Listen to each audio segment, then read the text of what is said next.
Eu falo pra...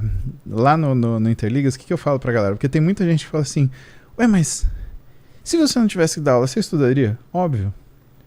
Ué, mas qual que é a diferença? Porque o pessoal tem essa noção, né? De que, tipo, saiu da faculdade e parei de estudar.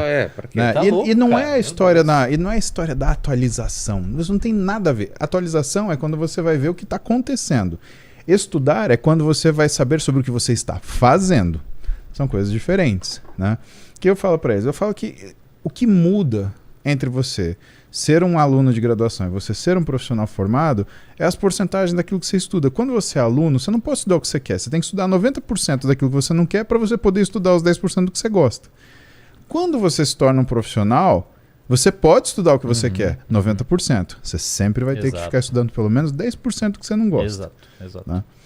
E esse pensamento ajuda as pessoas a falar, é verdade, eu preciso estudar. Você precisa, por quê? Porque você vai encontrar paciente na sua frente, você não vai saber resolver. E eu acho que a pior coisa num profissional da saúde, e eu digo profissional da saúde, talvez em todos os profissionais, é você criar protocolo.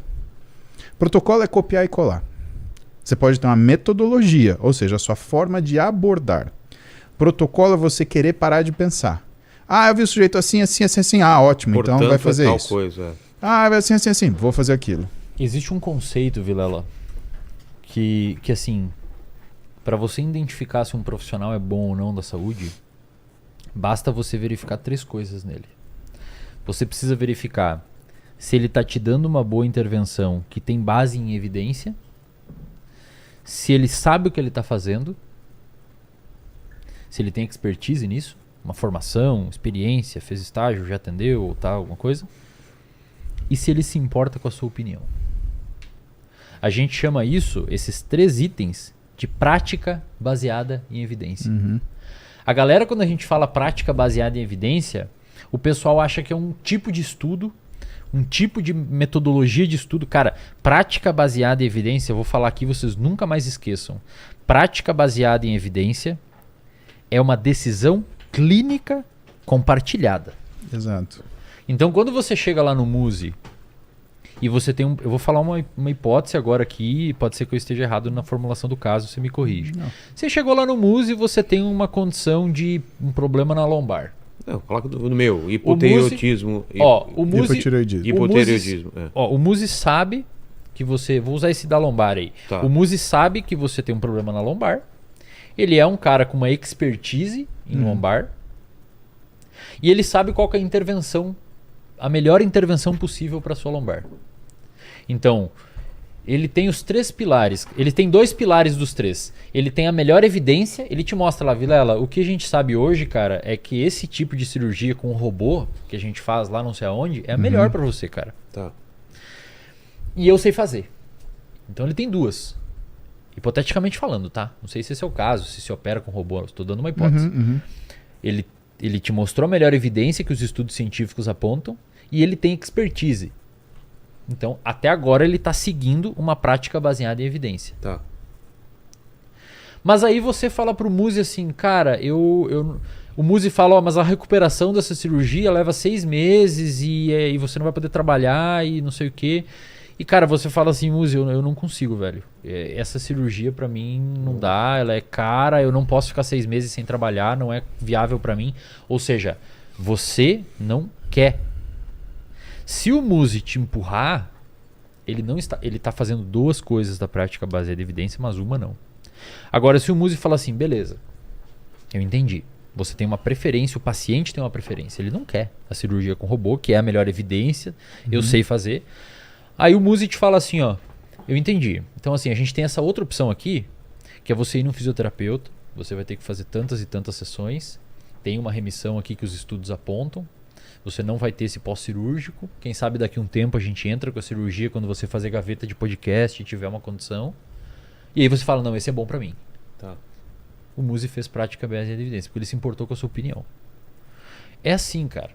A galera, quando vai procurar um profissional da saúde, o profissional da saúde ele tem que estar munido de boas evidências, ele tem que saber o que ele está fazendo, e, cara, ele não pode esquecer que tem um ser humano na frente dele. Exatamente. Com preferências, com religião, com ideologias, com ideias. Você não pode ignorar isso, cara. Você falou de 2 coisas importantes. Você Você falou ignorar? de prática clínica baseada em evidências. Só um adendo, perdão. Fala.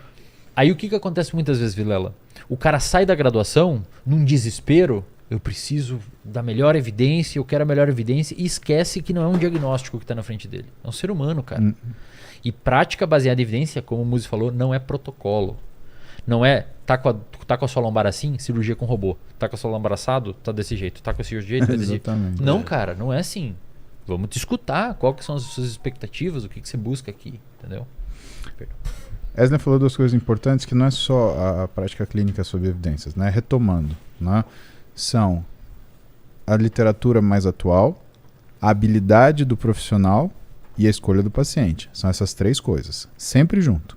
E tem que ser habilidade. Então, se chegar para mim com um problema de coluna, eu vou ligar com um amigo meu que é neurocirurgião, Vinícius, aqui, ó, tem uma escoliose aqui no Vilela, vamos acertar esse caboclo. Né? É aquilo que é a sua habilidade. Mas tem uma coisa que se chama soft skills. São as habilidades finas. E as habilidades finas, elas envolvem o quê? Primeiro, você ser capaz de reconhecer o problema. Segundo, de você formular perguntas sobre esse problema para ver o que é a coisa principal. Então, por exemplo, no seu caso, você já contou, você tem hipotiroidismo, né? O que é o principal sintoma do hipotiroidismo para você? É o cansaço? É o craving para doce no final da tarde? As duas coisas.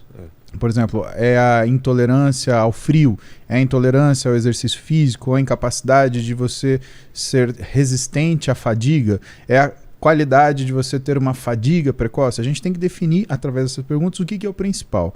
Elaborar o que é a abordagem disso. Depois que a gente elabora a abordagem disso, a gente faz o quê?